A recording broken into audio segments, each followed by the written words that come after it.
Le Burkina Faso exprime sa reconnaissance aux autorités maliennes après la réussite du FESPACO 2023 dont le Mali était invité d'honneur. Message du capitaine Ibrahim Traoré transmis au président Assimi Goïta par le ministre burkinabé en charge de la culture.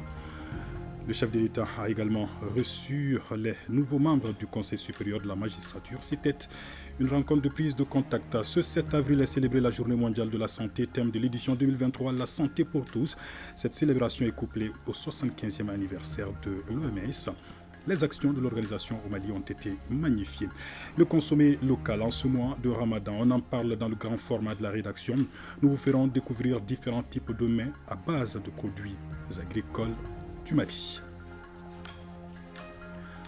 Mémoire, unité, renouveau, thème du 29e anniversaire du génocide rwandais. Une journée à commémorer aujourd'hui à Kigali. Le pays a rendu hommage à ceux qui ont combattu cette tragédie humaine perpétrée contre les Tutsis. Voilà pour les titres, mesdames, messieurs, bonsoir. Carnet d'audience du président de la transition, colonel Assimi Goïta, s'est entretenu ce matin avec les nouveaux membres du Conseil supérieur de la magistrature. C'était une rencontre de prise de contact, mais un peu plus tôt, le chef de l'État avait reçu le ministre burkinabé en charge de la culture. Lui était porteur d'un message de reconnaissance du président du Faso aux autorités maliennes suite à la réussite du FESPACO 2023 dont le Mali était invité d'honneur. On fait le point avec nous, Sissoko. C'est le ministre burkinabé de la communication, de la culture, des arts et du tourisme qui a d'abord été reçu par le président de la transition, le colonel Assimi Goïta. Rimtalba Jean-Emmanuel Ouedraogo est venu renouveler toute la gratitude du gouvernement de son pays aux autorités du Mali pour leur contribution incommensurable au succès de la 28e édition du FESPACO, Festival panafricain du cinéma et de la télévision de Ouagadougou. Une 28e édition qui avait donc pour pays invité d'honneur le Mali. Et véritablement, le Mali a eu une participation extraordinaire. Nous avons organisé cette 28e édition en toute fraternité et ça a été une très belle réussite. Et ce matin, nous avons eu donc l'opportunité de vive voix, de traduire notre reconnaissance au président de la transition, parce que nous savons que tout ce qui a été fait sous ses orientations, ça a été autorisé par lui-même. Nous sortons également extrêmement réconfortés de cette audience que nous avons eue avec le président de la transition, qui a une fois de plus partagé sa vision avec nous, mais aussi ses orientations. Parce que le président de la transition nous l'a dit, cette solidarité, mais aussi ce patriotisme aujourd'hui que tous nos citoyens doivent avoir chevillé au corps, ne peut être bâti durablement que sur la culture. C'est pour cela que le président de la transition nous a invités, mon homologue ministre de la Culture, Guindo, et moi-même, à travailler d'arrache-pied pour que véritablement ces deux peuples qui ne constituent en réalité qu'un seul et même peuple, et bâtis sur les mêmes valeurs culturelles, sur les mêmes patrimoines, sur la même fierté, puissent aujourd'hui donc se réunir autour de ce qui fait vraiment leur identité, à savoir la culture. Et que surtout, cette culture-là puisse porter aujourd'hui la vision que nous avons, une vision de patriotisme, une vision de souveraineté, mais aussi une vision de pouvoir nous affranchir de tout ce qui peut paraître comme obstacle, tout ce qui peut paraître donc comme goulot nous empêchant de marcher de façon résolue vers le bonheur de nos citoyens, vers le développement de nos pays. La visite de prise de contact de la délégation du Conseil supérieur de la magistrature avec le président de la transition a permis aux magistrats d'évoquer certaines de leurs préoccupations relatives à l'indépendance de la justice, aux mutations des juges et au projet de constitution. Nous avons été élus membres du Conseil supérieur de la magistrature. Parmi nos préoccupations, nous avons parlé des problèmes de discipline, nous avons parlé des problèmes de formation, des règlements intérieurs, de la nécessité de mutation. Les mutations urgent, il y a beaucoup de postes d'intérimaires. Sans entrer dans les détails, les mutations sont actuellement nécessaires. Nous avons également évoqué un aspect qui concerne la magistrature dans les projets de constitution, qui est l'ouverture du Conseil supérieur de la magistrature pour moitié à d'autres personnes autres que magistrats. Nous soutenons les projets de constitution. La magistrature soutient les projets de constitution, mais la critique est pédagogique. Le président de la transition nous a rassuré de son accompagnement, de son soutien à l'endroit de la magistrature. À l'endroit de la magistrature, et il nous a rassuré qu'au Mali, il y a deux problèmes majeurs, deux aspects essentiels, le système et l'homme. Le système est déjà balisé, mis en place pour la bonne conduite du bateau Mali à bon port. Il y a des hommes, et souvent il y a des problèmes au niveau de certains hommes. Il a rassuré que ce sera l'homme qu'il faut à la place qu'il faut. Mais il a surtout insisté sur le fait également que celui qui déviera, donc il n'hésitera pas à, entre guillemets, s'attaquer à cet homme. Le président de la transition a réaffirmé tout son soutien au Conseil supérieur de la magistrature dans l'accomplissement de sa mission.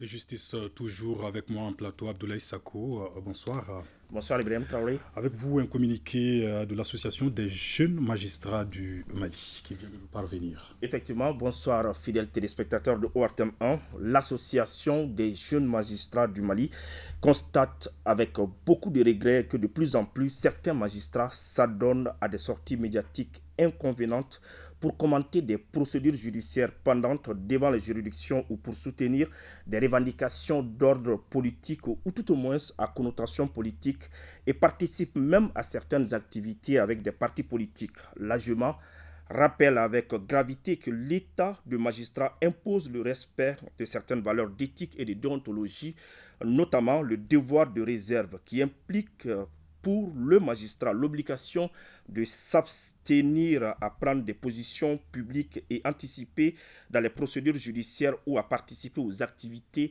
des partis politiques. L'AGEMA rappelle que ces comportements qui n'honorent pas la magistrature violent les dispositions pertinentes des articles 4, 14, 19 et 20 du Code de déontologie annexé à la loi numéro 02-054/ du 16 décembre 2002 portant statut de la magistrature.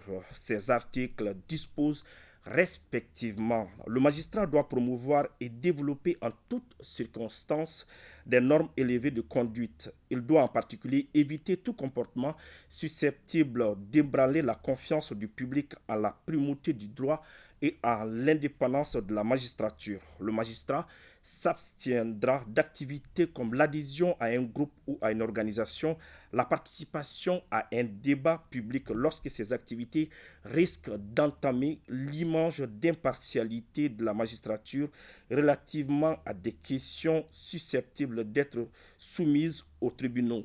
Toute activité ou toute délibération politique est interdite aux magistrats.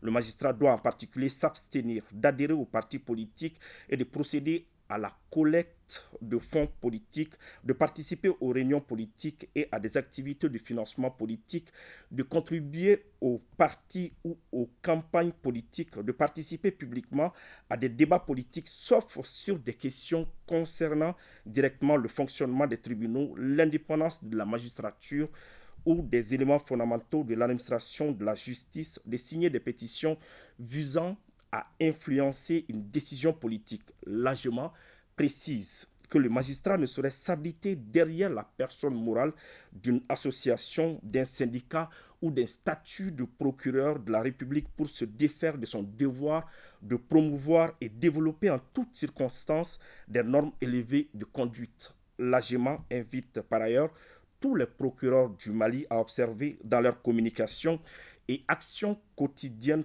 toute la réserve que le statut de magistrat commande et à n'avoir d'autres repères dans l'accomplissement de leurs tâches que la loi, les valeurs d'éthique et de déontologie. C'est pourquoi, tout en évitant les magistrats auteurs des comportements excessifs et déviants sus-indiqués à la retenue, l'AGEMA affirme son attachement au respect des règles d'éthique et de déontologie qui gouvernent l'état de magistrat et se réserve le droit d'entreprendre toute action administrative, voire judiciaire nécessaire pour préserver l'image de la magistrature. Signé le président Yaya Saï.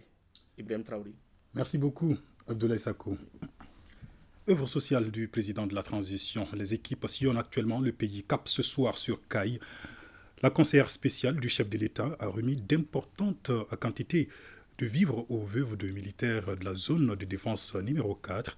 Un geste présidentiel hautement apprécié et salué par ces femmes ayant perdu leur époux sur le théâtre d'opération. Balkissa Sadibou, Chérif Aïdara pour le reportage.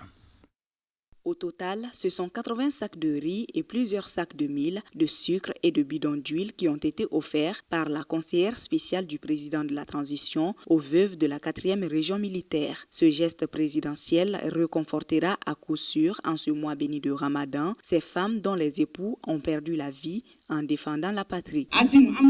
Nous remercions le colonel Assimi Goïta pour ces gestes qui ne nous surprennent guère. Nous prions pour le retour de la stabilité dans notre pays, le repos éternel de nos chers époux et le retour de nos enfants encore sur le théâtre des opérations.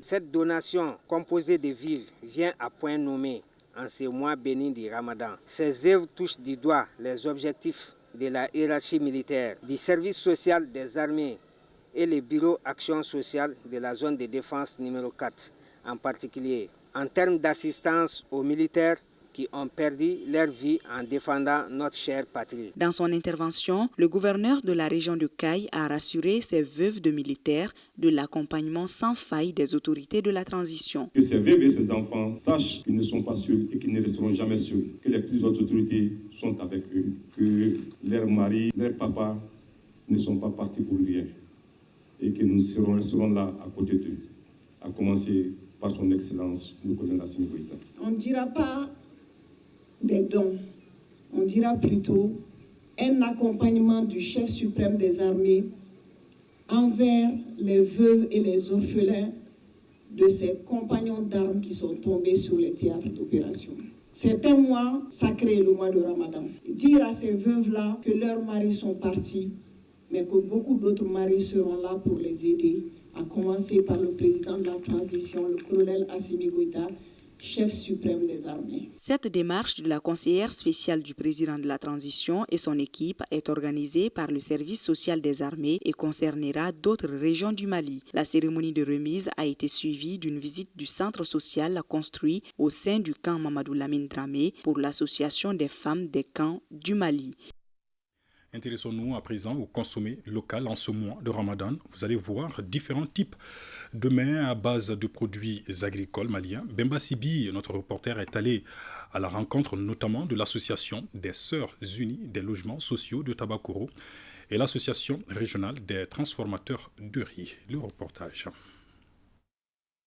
En ce mois de Ramadan, période de grande consommation, les commerçants usent de tous les moyens pour faire connaître et écouler leurs produits. Les acteurs de la transformation des produits locaux montent aussi au créneau pour promouvoir le consommé local. On fait pas mal de choses. On fait des djoukas, on fait des fonio précuits, on fait des cocos râpés, on fait des riz au soumbala qu'on appelle la frie précuit, on fait des savons, gabagouruni, et on fait de l'eau des Javel aussi.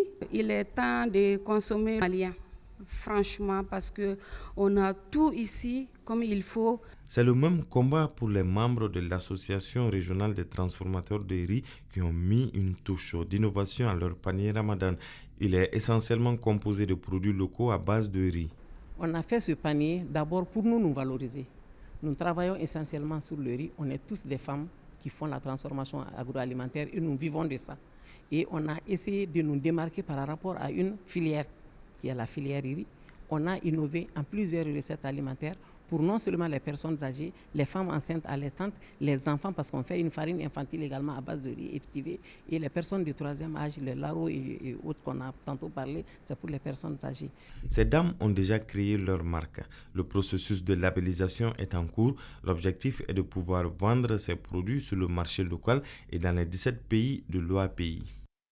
Ramadan, toujours observer le jeûne et pratiquer certains métiers demandent beaucoup de courage en cette période de forte chaleur.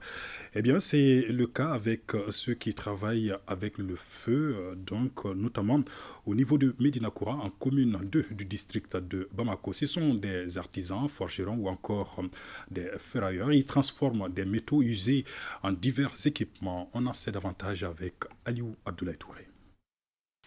Marché de Médine, le soleil est au zénith, la température avoisine les 40 degrés Celsius. Sur ce site sont installés les artisans, forgerons et ferrailleurs qui recyclent des métaux usés. Debout, sous son hangar, Khalifa Konaté, la cinquantaine révolue, est fabricant de marmites, comme il nous l'explique. Moi, j'ai 6 apprentis. Ça fait plus de 15 ans que je fais avec ça. Là. Comment on considère il n'y a rien dedans, parce qu'on veut faire avec le ramadan, on veut faire avec ça. La fabrique de la marmite est un travail de fourmi. L'aluminium est fondu et coulé dans les moules pour en faire des marmites. En jeûne, malgré la forte chaleur, en plus de celle que dégagent les fourneaux, c'est dans cet environnement que travaille Issa Sanogo, également fabricant de marmites. Pendant le mois de carême, c'est très difficile. Très difficile. Parce qu'il y a tellement de chaleur ici. Parmi les petits seulement, nous les autres, tous sont jeûnés ici. Sauf les petits seulement. C'est très difficile à travailler ici. Il y a tellement de chaleur. Par jour, on peut fabriquer au maximum 10, minimum 5 comme ça. Au numéro 30. Mais au-dessus de la numéro 30, on peut fabriquer les petits là, plus de 10 par journée. Entre le fracas des marteaux et le son des limes, dans cet atelier travaillent une quinzaine de jeunes apprentis. Toutefois, les artisans qui évoluent dans ce secteur de la fabrique des marmites évoquent des difficultés liées notamment à la rareté du métal, principale matière pour ce travail. C'est à cause de l'aluminium maintenant. L'aluminium c'est très cher. Nous souffrons maintenant beaucoup. L'aluminium, on achète 1000 francs par kilo, alors qu'auparavant on achetait 500 francs par kilo. L'aluminium, c'est ça qu'on travaille. S'il n'y a pas de l'aluminium, on ne peut plus travailler. Ibrahim Konaré, lui, est ferrailleur de son état. En ce mois de Ramadan, il a modifié son programme pour mener son activité. Donc, le matin, à partir de 9h jusqu'à 11h, on travaille. Quand on prie à les 14h seulement, donc c'est fini quoi, pour nous. J'ai 15 dogons ici qui travaillent avec moi. Il y a de la salaire, ça c'est le Mali. Surtout, moi je suis un nordiste. Donc, vraiment, Dieu merci cette année. Sur ce site sont aussi fabriquées des pièces artisanales destinées aux machines agricoles. Avec un courage de lion et une foi inébranlable, les artisans parviennent à accomplir le 4e pilier de l'islam. Le président du Conseil national de transition, colonel Malik Diaw, informe les membres du CNT que dans le cadre de la session ordinaire d'avril 2023 en cours, une séance plénière se tiendra le mardi 11 avril 2023. L'ordre du jour porte sur les points suivants. 1. Adoption de procès-verbaux. 2. Délibération sur un projet de loi. 3. Des communications. Les travaux débuteront à partir de 9h dans la salle Djeli Baba Sissoko du Centre international de conférence de Bamako. Dans le cadre des mesures de prévention contre le Covid-19, l'accès à la salle est limité aux seules personnes autorisées et le port du masque est vivement recommandé. Autre titre de ce journal. Ce 7 avril est célébrée la Journée mondiale de la santé. Elle est couplée au 75e anniversaire de l'OMS. Le thème de cette édition est la santé pour tous, occasion de magnifier l'engagement et les actions de l'OMS au Mali. Jules Sambou Sissoko. L'Organisation mondiale de la santé célèbre le 7 avril la Journée mondiale de la santé, mais aussi le 75e anniversaire de l'OMS. 2 événements couplés pour marquer l'engagement de l'organisation au service de la santé mondiale, d'où le thème « La santé pour tous ». L'occasion est opportune de souligner les progrès enregistrés pour le bien-être de l'humanité. En 2020, la région africaine de l'OMS a reçu la certification de l'éradication des poliovirus sauvages. Simultanément, l'espérance de vie en bonne santé dans la région africaine a augmenté de 10 ans en moyenne par personne entre l'an 2000 et 2019. Quant au contexte du Mali, l'OMS, en collaboration avec le ministère de la Santé et ses partenaires, va poursuivre ses appuis dans les différents axes et piliers du système de santé dans le cadre de la couverture sanitaire universelle, notamment dans le renforcement du système de santé avec un accent sur la santé numérique et le système d'assurance maladie. Dans la réponse aux urgences de santé publique, spécialement la lutte contre les épidémies, la réponse communautaire et la vaccination contre la COVID-19, ainsi que l'accès aux soins de santé essentiels aux personnes déplacées internes. Les partenaires techniques et financiers ont salué les efforts inlassables de l'OMS dans la lutte contre la maladie.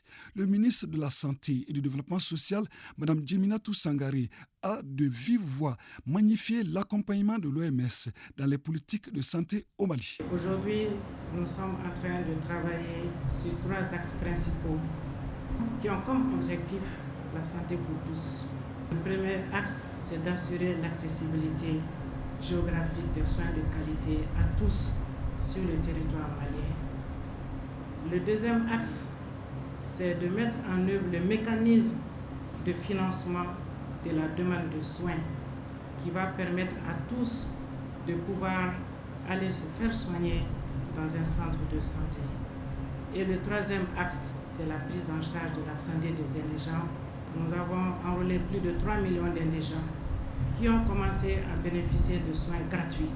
Le clou de cette double célébration est le don de l'OMS au CHU de Gabriel Touré d'une valeur de 60 millions de francs CFA. Il est composé de matériel pour la protection contre les infections et d'équipements précieux. Le Fonds mondial octroie 118 milliards de francs CFA au Mali. L'enveloppe est destinée à la lutte contre le VIH-Sida, la tuberculose et le paludisme. Un cadre de concertation est mis en place pour faciliter la mobilisation de ce fonds. Adama Traoré. Pour appuyer et renforcer le système de santé de notre pays dans la lutte contre le VIH-Sida, la tuberculose et le paludisme, le Fonds mondial a mis à la disposition du Mali une enveloppe de plus de 118 milliards de francs CFA. Donc cet argent qui est un don pour nous, nous devons vraiment tout faire pour qu'on puisse avoir des résultats à hauteur de souhait, et cela en se disant que chaque frère, chaque sœur, chaque parent malien de Bamako à Kidal puisse bénéficier de l'impact positif sur leur santé de ce financement. Pour permettre à notre pays d'accéder à ces fonds, un cadre de concertation dénommé Dialogue Pays a été mis en place. Le dit cadre est composé de l'État, des organisations de la société civile, des acteurs de la santé et des partenaires techniques et financiers. Nous avons tous une obligation morale de faire mieux et de rendre accessibles les services de santé au plus grand nombre. Le Fonds mondial est engagé aux côtés du Mali, du ministère de la Santé, Madame la Ministre, dans votre lutte contre les maladies. La synthèse de ce dialogue va permettre aux intervenants d'engager des réflexions pour faciliter la mobilisation du fonds. C'est le lieu de se réjouir de l'engagement renouvelé du gouvernement à soutenir nos politiques de santé, de développement social et de promotion de la famille. Aussi, permettez-moi d'adresser au nom des plus hautes autorités du pays nos remerciements et félicitations les plus sincères à l'ensemble des acteurs de la lutte contre le VIH-Sida, la tuberculose et du renforcement du système de santé, particulièrement l'équipe pays du Fonds mondial. Cette demande de financement de notre pays doit parvenir au Fonds mondial au plus tard le 29 mai prochain. Et le point Covid du jour, ce vendredi, les services de santé ont enregistré un nouveau cas positif sur 73 tests réalisés. La note 0 guéri et pas de décès. À ce jour, 4 patients sont placés sous traitement. Partons à Kidal, où le chef de l'exécutif régional a rendu une visite aux éléments du 72e régiment d'infanterie motorisée. Le colonel Fodé Malik Sissoko est venu leur réitérer le soutien des autorités de la transition. Il en a profité pour livrer un message d'apaisement entre toutes les parties signataires de l'accord pour la paix et la réconciliation au Mali, issu du processus d'Alger. Il est au micro de Sidi El-Medi Ag Al-Baka. Aujourd'hui, nous sommes là au 72e régiment d'infanterie motorisée pour nous enquérir de l'état de morale de la troupe. Venus nous en acquérir de leur état de morale, de leur quiétude et leur dire que tout se passe bien. Les choses avancent autant que faire se peut et on va vers les lignes de développement progressivement. Une fois de plus, on a constaté qu'ils font ce qu'ils font de mieux. Il s'agit de l'instruction, l'entraînement, la préparation opérationnelle, en mesure de le faire valoir le rendement sur le terrain des opérations. Nous les encourageons et nous les félicitons pour ce qu'ils font de tous les jours et nous leur souhaitons bon vent et plein succès. 7 avril 2023, il y a 29 ans, le peuple rwandais traversait l'une des phases les plus sombres de son histoire, le génocide perpétré contre les Tutsis. Les victimes de cette tragédie humaine sont commémorées ce vendredi au cours d'une cérémonie de recueillement et de souvenir. Le thème de cette 29e commémoration est Mémoire, Unité, Renouveau. On en sait davantage avec nos envoyés spéciaux à Kigali, Moussokoro Sireme et Gaussou H. Touré. Une ville pratiquement déserte pour un événement particulier. C'est une journée chargée de symboles pour les Rwandais qui se remémorent un passé douloureux à travers cette commémoration, celui du génocide perpétré contre les Tutsis en 1994. Et ça se passe dans le quartier résidentiel de Gisozi au Kigali Memorial Génocide. Le temps du rituel cérémonial est donné par le couple présidentiel et l'instant est solennel. D'abord, des dépôts de gerbes de fleurs sur les tombes des victimes, suivis de la retraite à la flamme du souvenir et une séance de prière du Mufti. Kibuka 29 en Kinyarwanda se tient à un moment où l'ombre de l'idéologie génocidaire reste vivace dans les esprits. Le reni du génocide est une tentative délibérée de bloquer la vérité. Nous devons combattre le révisionnisme parce qu'il est facilement passé d'une génération à une autre génération. La leçon la plus importante que notre pays a apprise, c'est de transformer les défis en opportunités. Les gens se sont apprêtés avec une forte volonté pour faire la chose la plus difficile. D'une façon ou d'une autre, ils ont décidé de pardonner aux jeunes. Cette sécurité, cette paix que nous avons, il ne faut pas croire que c'est de la manne qui est tombée du ciel. Et ce ne sont pas des étrangers qui nous ont rendu le pays tel qu'il est. Il y a des gens qui ont bâti ce pays. Aidez-moi à préserver ce que nous avons. Pour les continents où les conflits ethniques et intercommunautaires persistent, cette 29e commémoration du génocide perpétré contre les Tutsis est une véritable leçon de morale. Le Rwanda est un exemple. Il est nécessaire à deux communautés, à des frères, de s'entretuer pour rien. Finalement, on reviendra toujours à la table de négociation. Donc c'est l'appel que je lance à la communauté qui ne s'entendent pas chez nous et ailleurs, c'est de se mettre ensemble, de travailler et d'oublier ce qui s'est passé, parce que de mettre le pays au-dessus de tout. Mémoire, unité, renouveau, thème 2023 trouve alors tout son sens. On soutient vraiment cet événement et puis comme objectif, c'est pour garder l'histoire, c'est pour toujours ne pas perdre ce qui s'est passé, pour garder dans le but d'éducation et dans le but de toujours prévoir que ce qui a été fait ne se refasse plus.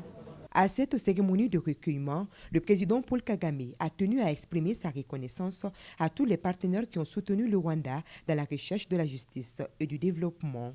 À noter que la flamme du souvenir va brûler au sein du musée du mémorial du génocide pendant les 100 jours qu'a duré cette tragédie humaine. Ici au Mali, 440 millions de francs CFA, budget 2023 de la Maison africaine de la photographie. La structure vient de tenir la 29e session de son conseil d'administration. Les détails avec Jules Sambou Sissoko. La Maison africaine de la photographie a réalisé plusieurs activités au cours de l'exercice 2022. On peut retenir la documentation de 1886 photographies, la production de 331 œuvres de la 13e édition des rencontres de Bamako, Biennale africaine de la photographie. La participation à l'organisation de la Biennale africaine de la photographie, à laquelle pratiquement toute l'Afrique et je dirais le monde entier était présent ici. Également en termes de réalisation, nous avons eu à produire un certain nombre de documents photographiques et pour la Biennale artistique et également pour des activités particulières. Nous avons organisé pour 2022 6 expositions, dont 2 à Bamako et 4 à l'intérieur du pays. Pour 2023, les activités sont aussi planifiées sur la base d'un budget global de 440 millions de francs CFA. Présentement, nous sommes en train d'œuvrer pour l'équipement de la Maison africaine de la photographie. Lors de la Biennale africaine de la photographie, la MAP a joué pleinement son rôle d'appui technique, selon le département de tutelle. Il est important de rappeler que la tenue en 2022 de la 13e édition des rencontres de Bamako, Biennale africaine de la photographie, a été un challenge, mais surtout l'expression de la forte volonté des plus hautes autorités de notre pays à consolider et pérenniser cet événement culturel panafricain aux enjeux multiples. À ce titre, il est important de réfléchir aux stratégies à mettre en place pour relever les défis de l'organisation matérielle des futures éditions de la Biennale photographique. L'analyse des documents soumis aux administrateurs, assortie de propositions pertinentes, aidera la direction de la Maison africaine de la photographie dans l'atteinte des résultats escomptés en 2023. Toumani Diabaté, le maître de la Kora, est désormais élevé au grade de commandeur de l'Ordre national du Mali. Le triple Grammy Award a reçu hier, au nom du président de la transition, sa distinction des mains du grand chancelier des ordres nationaux du Mali, véritable ambassadeur de la culture malienne à travers le monde. Toumani Diabaté n'a pas caché sa satisfaction et toute sa reconnaissance au chef de l'État. Cette cérémonie, comme vous le constatez, de décoration a mobilisé plusieurs personnalités et invités. À Koutiala, désignation des membres de l'EGE, autorité indépendante de gestion des élections. C'est un groupe de 7 personnes, 2 issus des partis politiques, 1 représentant de la société civile et 4 choisis par le chef de l'exécutif régional, Brahima Koné. À Koutiala, le processus de désignation des membres de l'autorité indépendante de gestion des élections EGE tire vers sa fin. Un tirage au sort a été adopté au niveau de la coordination régionale pour désigner le représentant de la société civile. Cet exercice profite à Mohamed Diarra de l'Association nationale des enseignants du Mali, ANEM. Ce dernier devra fournir dans un bref délai un casier judiciaire et un CV. Depuis la semaine passée, on avait donné le temps à la société civile et aux partis politiques de se concerter pour désigner leurs représentants. On s'attendait au nom du représentant de la société civile au sein de la coordination. Donc ce n'était pas fait, le travail préalable, donc on a été obligé de procéder par le tirage au sort. Précédemment, 2 représentants des partis politiques avaient été aussi désignés par tirage au sort. Côté pouvoir public, 4 représentants seront choisis par le gouverneur. Globalement, le processus se déroule sans incident. Pour le moment, ça va dans l'ensemble.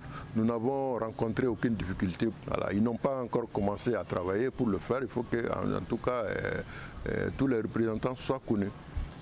Les représentants du pouvoir public, ça fait 4. Les représentants des partis politiques, 2. Les représentants de la société civile, 1 personne. Donc ça fait les 7 pour la coordination régionale. Il s'agit de remercier toutes les parties prenantes de cette procédure. L'EGE est représenté au niveau des communes, des cercles ainsi qu'au sein de la coordination régionale doit jouer pleinement sa partition pour des élections transparentes et apaisées. Vulgarisation du projet de la nouvelle constitution du Mali, l'Alliance Mali-Tanien, à la rencontre des populations de Kambila dans le cercle de Kati. Objectif, expliquer clairement aux citoyens le contenu de ce projet de texte qui sera soumis bientôt au référendum. Boubacar Kanouté. L'Alliance Mali-Tanien continue sa campagne de vulgarisation du projet de la nouvelle constitution. Ses responsables sillonnent le pays pour permettre aux uns et aux autres de mieux appréhender les contours de cette nouvelle constitution. À Kambila, dans le cercle de Kati, l'engouement autour du sujet se traduit par la présence de toutes les couches socio-professionnelles. Au sortir de cette rencontre, les participants se disent mieux outillés pour affronter désormais le référendum. La nouvelle constitution, c'est ce qu'il nous fallait. Le Mali a besoin de ça. Je pense que c'est une très bonne chose et nous apprécions et nous allons faire tout pour accompagner et soutenir s'impliquer davantage pour que ça puisse marcher. Nous avons mené ces débats partout, les gens ont compris, c'était la mauvaise communication qui commençait à gagner le terrain. Mais avec la vulgarisation, les Maliennes et les Maliens sont en train de comprendre positivement les dispositions qui se trouvent dans le projet de constitution. Je crois que cette vulgarisation est en train de prendre en compte ces soucis-là. Dans nos débats, après les échanges, nous constatons des adhésions massives de la population par rapport à ce projet. Les légitimités traditionnelles et les autorités locales ont apprécié la démarche. Selon elles, c'est la seule alternative pour atteindre un large public. Une constitution, ce n'est pas n'importe quelle loi. C'est une loi qui va servir à gouverner le pays. Donc il faut que les gens soient informés davantage sur ce qui doit être voté par eux-mêmes. Donc c'est une initiative vraiment est très salutaire. Les initiateurs comptent étendre cette mission de vulgarisation à toutes les régions du Mali. À Banamba, dans la région de Koulikoro, plaidoyer et sensibilisation sur les avantages des énergies solaires. Un projet initié par le consortium Espoir. La rencontre a regroupé les collectivités et les bénéficiaires du programme Ibrahim Kaokonaté et Aliou Bekone. Financé à hauteur de 70 millions de francs CFA par la fondation finlandaise Siemenpuu, ce projet est mis en œuvre par un consortium dénommé Espoir, composé de 3 ONG, Amapil, ASIC et CARD. Il a pour objectif de mobiliser et de sensibiliser des collectivités de Banamba afin d'intégrer l'accès aux énergies renouvelables dans tous les programmes de développement local.